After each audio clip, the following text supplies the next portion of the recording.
Hello,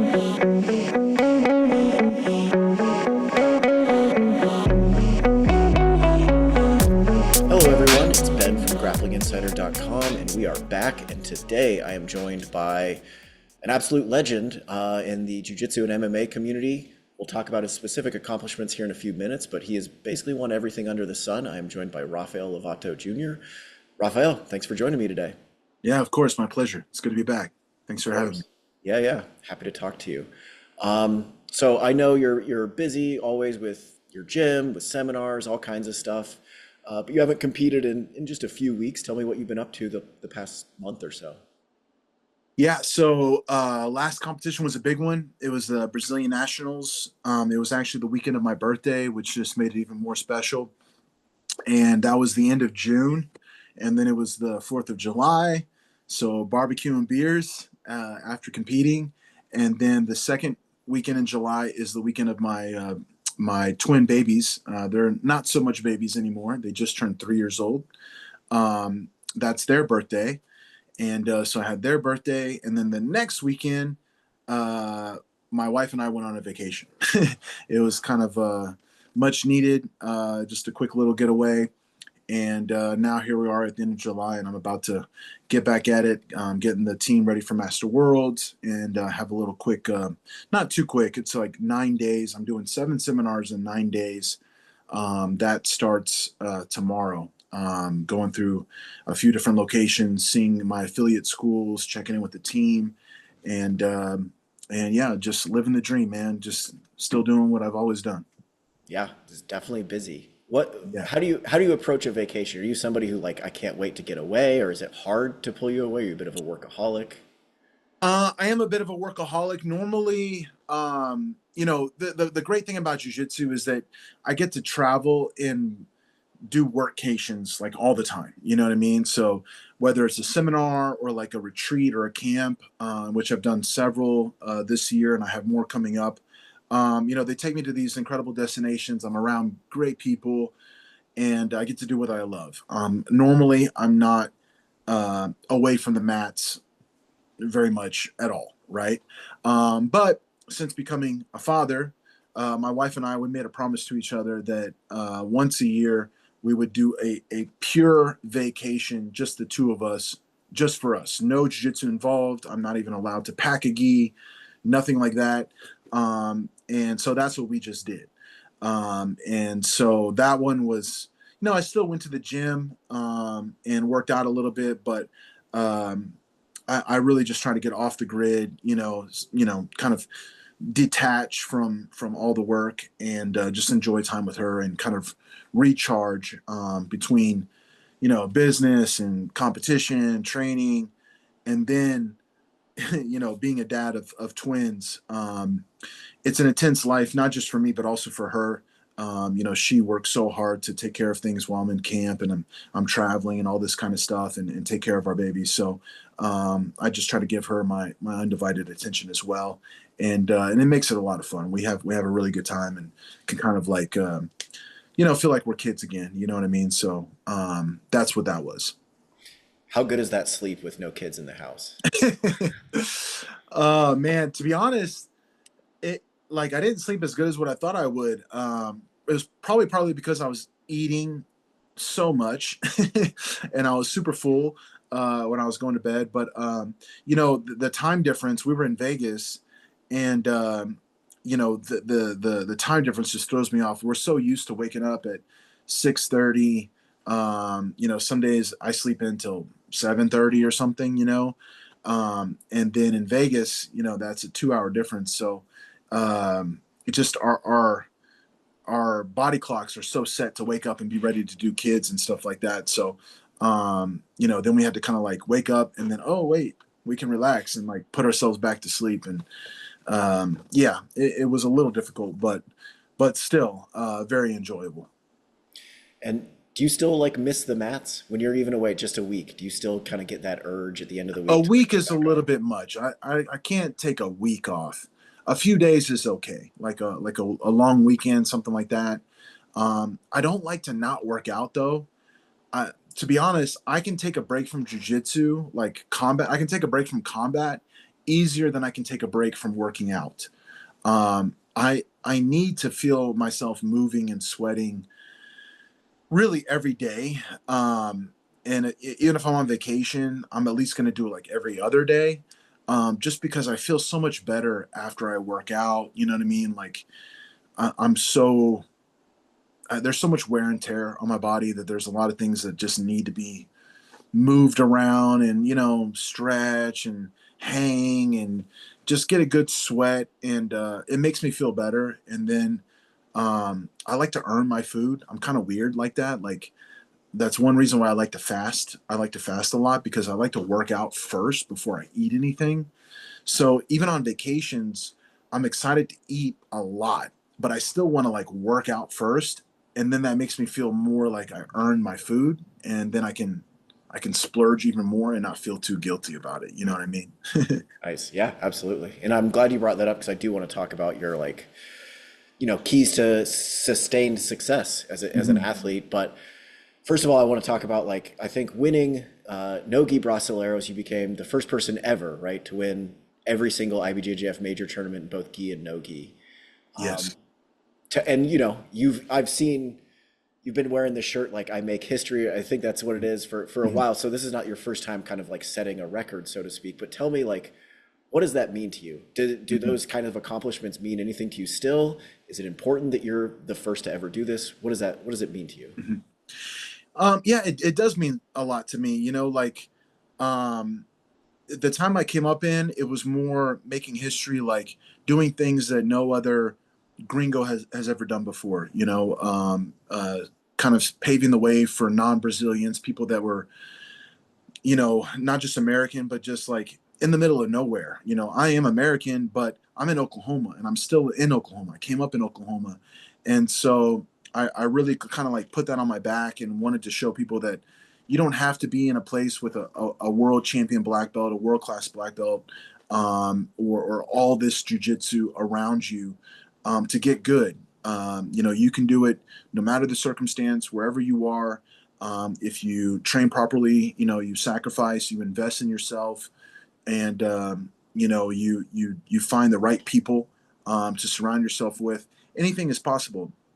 And so coming up, that was definitely like I had my personal goals, and then once I started achieving those, like I just kind of wanted to be the source of inspiration. I wanted to inspire people and help them understand that no matter where they are, whether it's a random small town in Oklahoma or like middle of nowhere in Europe or some other country out there, it can be done, despite whatever obstacles you have to overcome. And so that was pushing me to do some things that no one else had done before. And then nowadays, it'd been a long time since I like made history.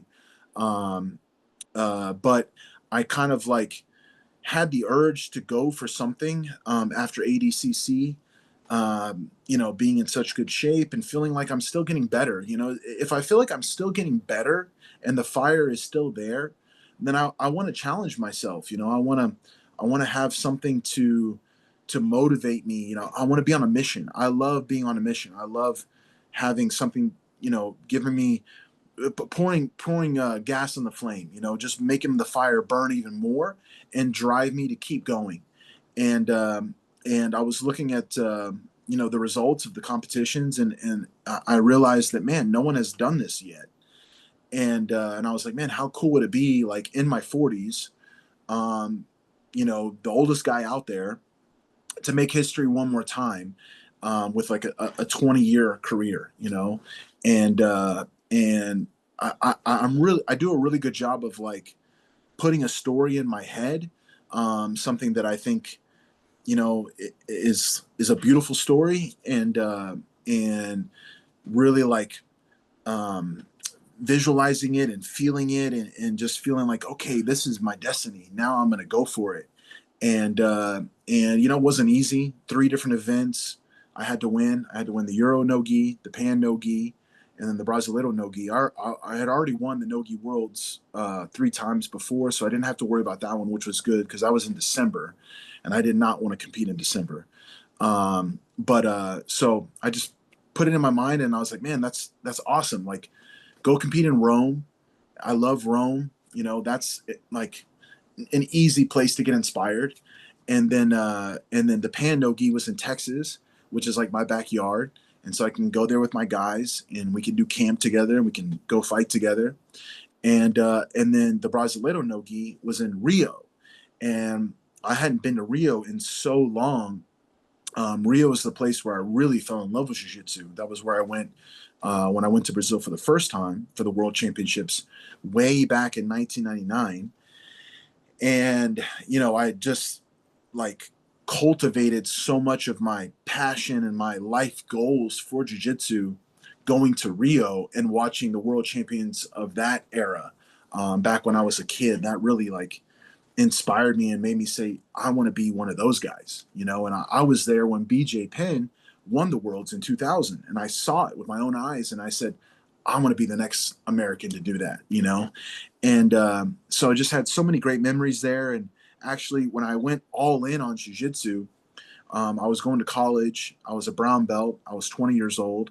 Um, I had an opportunity to go to Brazil to train with Saulo and Shanji and Saulo's team there. He invited me to go there and stay. And I dropped out of college and I moved to Rio and I lived there for 4 months. And so I have all this history in Rio, but I hadn't been back in a long time. The times where I've gone back to do the Brasileiro was in Sao Paulo. And so a lot of my past trips to Brazil was in Sao Paulo or the south of Brazil to train MMA in Curitiba. And so I was like, man, how sweet would it be to win that last one in Rio, where I have all this history, all these memories to go back and put the final stamp on making history one more time right there in Rio. And so I just put this whole thing in my head, and then it all just came together one by one. Won the Euros, won the Pan, had some really good performances, submitted most of my opponents, and then the last one was there on my birthday weekend. 26 years later, after going to Brazil for the first time, 20 years as a black belt, and being back in Rio, and the competition was held like 15 minutes away from where I used to live. I mean, it's in the area that I know that I used to know really well. I don't know as good anymore, but the same mall, the same restaurants. I mean, a lot of them were still there, that I used to go to whenever I lived there, and there I was again. So, it was definitely something that I put down to just keep the fire going, and yeah, it was really really special for it to all come true. Man, it really seemed too like just watching the videos. I wasn't there live or anything. It seemed like the Brazilians really embrace you, right? As an American coming in, they seem to really like accept you, celebrate your wins, similar Mhm. as if you were a Brazilian. Yeah, I don't know. I mean, I think I've earned their respect for sure. A long time ago, I felt that. You know, I just kept showing up. You know what I mean? Like I kept going there, and I had my hardships for sure. And I came up in a time where they weren't so happy to give all their knowledge and really take you under their wing. That's one thing that just really made me fall in love with my sensei, my mentor, Saulo Ribeiro. He gave me this opportunity, and I went all in. Like I said, I dropped out of college, and I just went all in on that. And he really took me in. But even then, I had to kind of constantly prove myself, and show my worth and show what I was made of. And I've done that a lot in Brazil. And I have a lot of years going to Brazil. I mean, I counted it up, and I think it was like 26 or 27 times I've gotten on a plane to fly to Brazil. So from going to the Worlds, Brasileiros, other competitions, and then all the camps that I did down there in Curitiba to train with the shoebox lineage, to get ready for my MMA fights. I've done it all down there. And Brazil, I'm not Brazilian, but I feel Brazil in my heart, and I've done my best to learn the language. I'm not 100% fluent, but I'm pretty good. Um, and just, my some of my best friends are Brazilian. I mean, literally, Salo and Shanji are like my brothers. And and I've really embraced the culture in Brazil, as a special place that I love, and yeah, I think over the years, I've earned the respect, and that means so much to me. Like having Brazilian fans.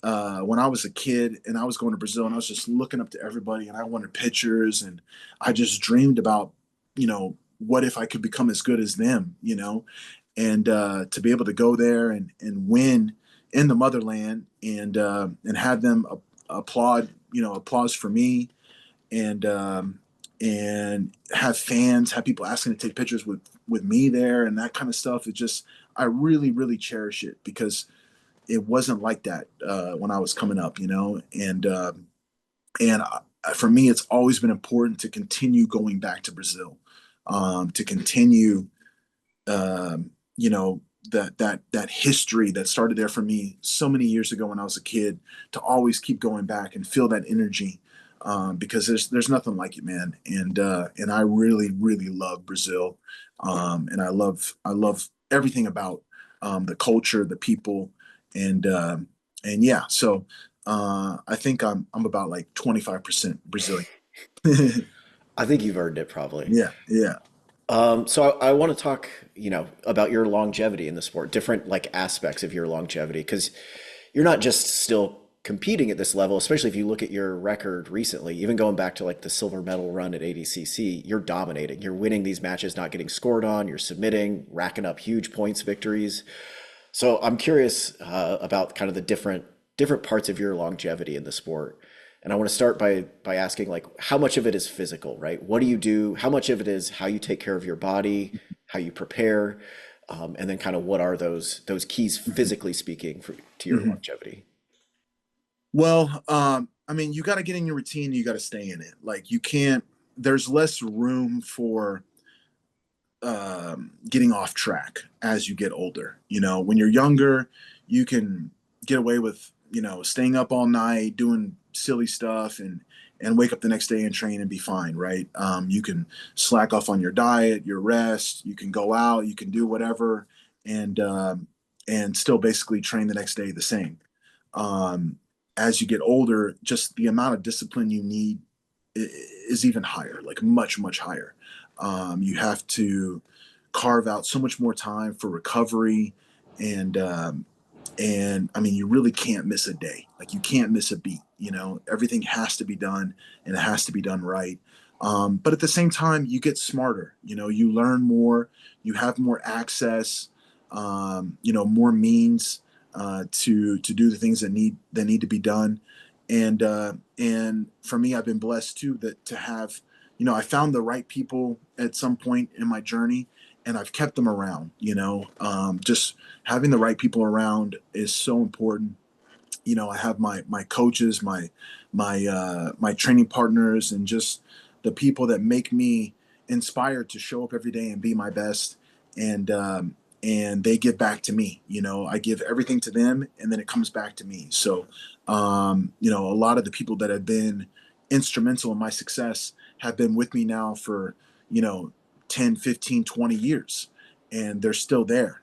So that's another blessing about going this long, is you find the right people, and then the relationships just continue to grow and get stronger, and they get smarter too.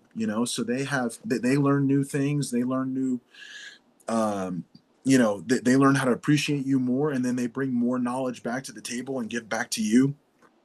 And so that's really beautiful. But yeah, physically there's definitely a lot more challenges. You don't recover at all. Like, I mean, I recover a little bit, but the constant state of soreness and kind of hurt is just way more present. And so that's why, like I said, I have to be moving every day. I have to get in the gym. I have to do a lot of things, have to be done before I can even think about training, and working hard for an event. But I think a lot of that, beyond the physical and the technical challenges that you face as you get older, it really all comes down to the mindset, the mentality. Like, I think what happens to most guys is, yes, the physical challenges are there, but then they also they don't keep the fire. The purpose is kind of shifted and maybe gone away. They're not as motivated, and mentally they're not what they were when they were young and hungry. And so I think that's what I'm best at, is I'm just constantly motivating myself, and I'm finding these new missions, these new challenges, these new stories that I have the opportunity to write with my actions, and I'm just constantly layering in something new, finding new purpose, and keeping myself motivated to continue showing up and give my best, and continue learning. Like, you have to continue learning, you have to continue evolving. What you did before isn't going to work today, and you can be the best in the world at everything today, but tomorrow someone's going to pass you up in something. Everyone else is always getting better too, and the evolution now is just, it's exponential. Like, the way the game is changing, and so you have to stay up on it. You have to, you got to do more. Like, you can't do less. You got to keep doing more, and continue evolving your game. And like I said, as long as I feel like I am continually doing that, then I'm going to keep challenging myself against the best guys in the world, because I still feel like I can do it. There will be a day where I'll only do master stuff, and I can kind of ease the pace down a little bit. But I'll never stop competing. I know 100% in my heart that that's who I am. I'm someone that loves to fight, loves to challenge himself. I want to lead by example. I'm not just going to talk about it. I'm going to do it with you, and that's what I want to represent, like timeless jiu-jitsu. I'm going to do it until the end. And as long as you continue competing, you're going to be forced to continue evolving your game. And it just makes you better, right? And if I continue getting better, then I have more to give back. And the more I can give back, the more I make everyone else around me better, the more they're going to make me better. And that's the cycle. It's just never ending. And that's what I try to do every day. I love it. It's inspirational to see, man. Thank you. I guess you're talking about evolving a lot. I'm curious, and I think this could be an insightful answer for even hobbyists that have been grappling for a long time, not just world-class competitors. But how much do you focus on learning the new things, evolving as a grappler, adding new tools to your toolkit, versus kind of refining the things that work, right? You have this timeless jujitsu stuff that I'm sure you do today that you've been doing for decades now. How much of your training is focused on evolving and versus, getting even better at the things you already know how to do Mhm. well? Well, I think you end up having a better lens to decipher what you can connect and what you can't. Um, so, for example, I've really fallen in love with wrestling recently, and I think that's another reason why I can compete at a higher level, because I've increased my skills in the wrestling department pretty substantially over these last few years, and it connects to my game because I like to be on top, and like things like that you can fall in love with, that already work into what you already do. It's new skills, but it's perfect for my game. And of course, as you get older, you prefer to be on top. I don't want to play guard as much these days as I did when I was a kid. I don't want to be put in positions where I have to spin upside down and things like that, or rely on flexibility and that kind of stuff. That's more of a young guy's game.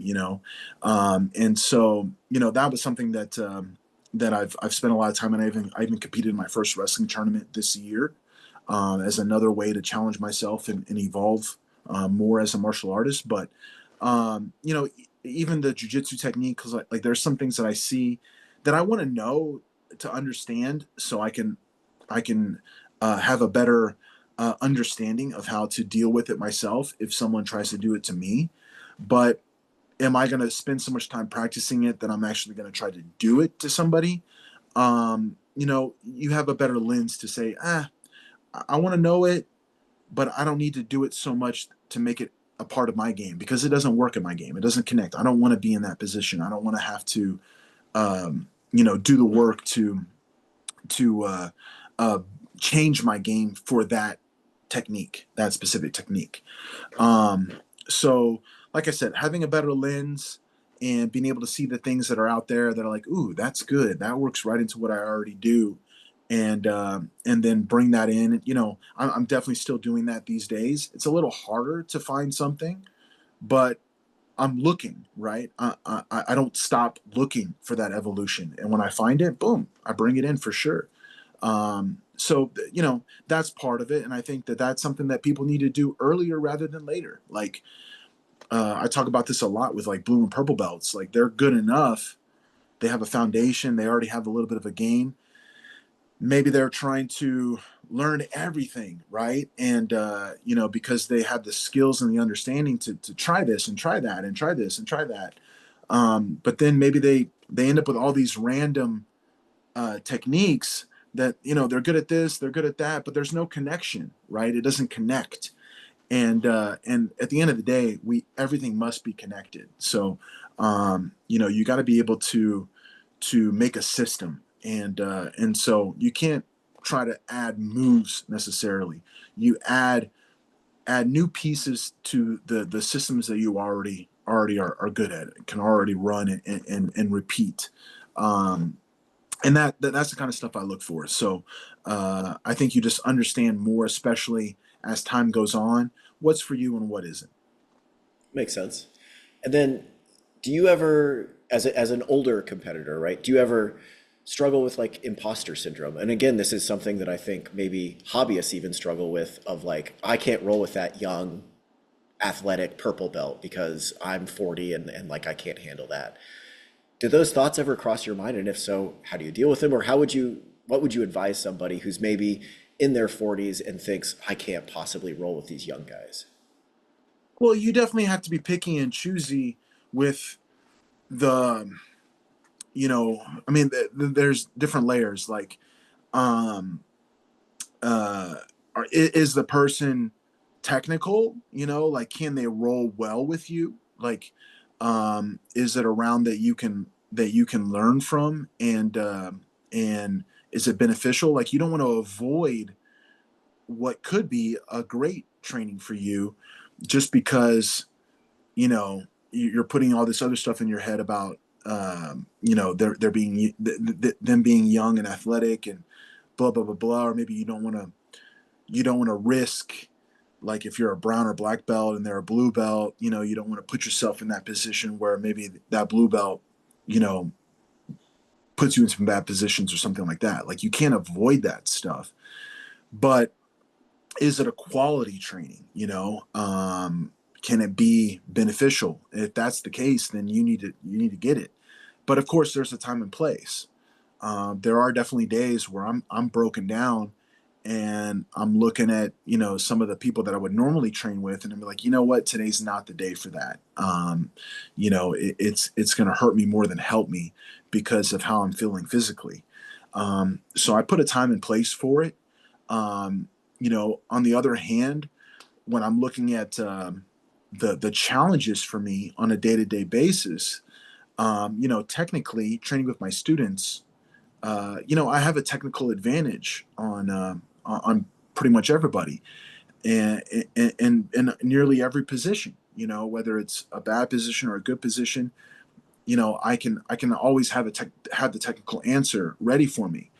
And what can be challenging, one reason why I love no gi these days is there is more of a challenge with these physical guys, ex wrestlers. I live in Oklahoma, so I have a lot of good wrestlers here.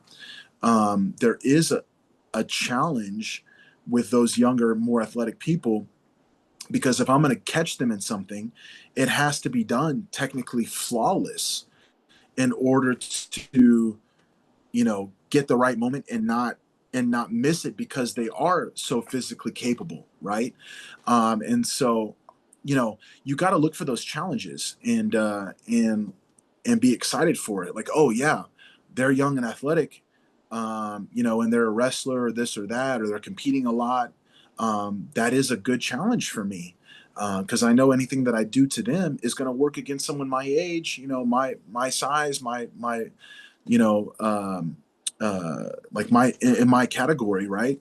And so you can't avoid those challenges, but like I said, there's a time and place, and at the same time, you also got to look at how you can find your wins in there, right? Like, okay, maybe they get out of everything, they do this and do that, but um, what areas did you improve on? Like, okay, I was able to slow them down here, or I was able to find this sweep, or find this technique that I know if it works on them, it's going to work on everybody, right? So um you just have to judge it properly, come in with intention, have your goals, have the positions that you're trying to work on and improve on, and find the ones that challenge you the most for your intention, and don't run from it. Like, go towards it. That's one of the keys, I think, for sure, with why I'm successful still today. I look at my rounds with like Victor Hugo or Felipe Costa. I mean, these are the young, I mean, they're like 25, 26. I'm practically old enough to be their dad. And if I judged my training with them the way I used to when I was younger, I would be frustrated every day, right? Now I understand that there's going to be a certain amount of mistakes that I make, that it is what it is, but I can number one, ask the questions, refine, work through the technical things with them that maybe I felt a little late on, or whatever that I missed, and get better. And then inside of the round, I still find okay, I did this good, I did that good. You know what I mean? Like, I don't judge myself the same as what I would with another 40-year-old black belt, right? So you just have to kind of do a little bit of a mental switch, but still do the work. Absolutely. Man, Victor Hugo seems like the most terrifying guy in the room to roll with. I cannot imagine rolling with Oh, someone he's who a sweetheart. He's a sweetheart. He actually could be way, way meaner, way more physical. He's almost too technical sometimes, and we're working on helping him develop his pressure, helping him find his presence more as a big guy. He plays guard, and he spins up. He looks like a lightweight a lot of times, versus like me, like I'm, you know what I mean? And trying to get him to have a little bit more of that, and he's getting it for sure.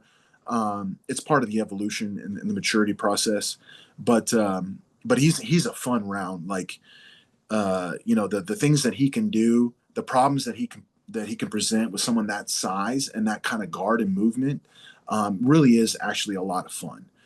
Sometimes I'd rather train with him than like some of these wrestlers that are high level, that maybe aren't, they're not that technical, but they can they can present a lot of problems and really not be that fun, right?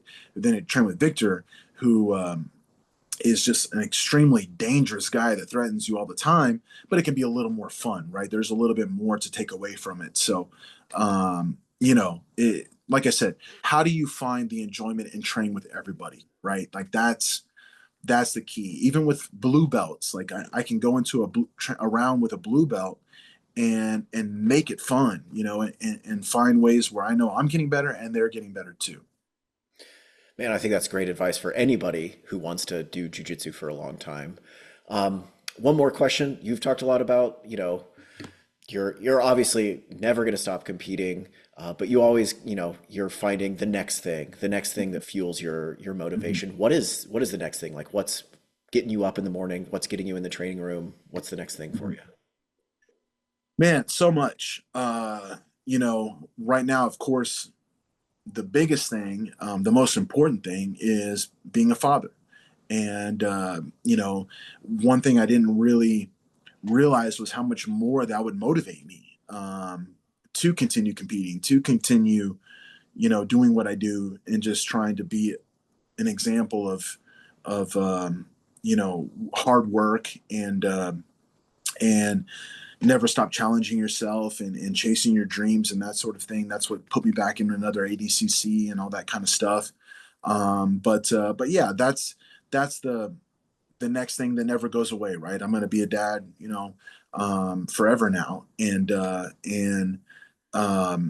you know, how I can take everything that I've learned and take my journey and all the lessons and just pass it on to them and give them the fire and the motivation, everything they need to be able to go after their dreams.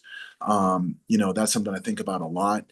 And, and I feel like, being a dad later in life, you understand more of yourself and what it takes, and so you have even more to give back.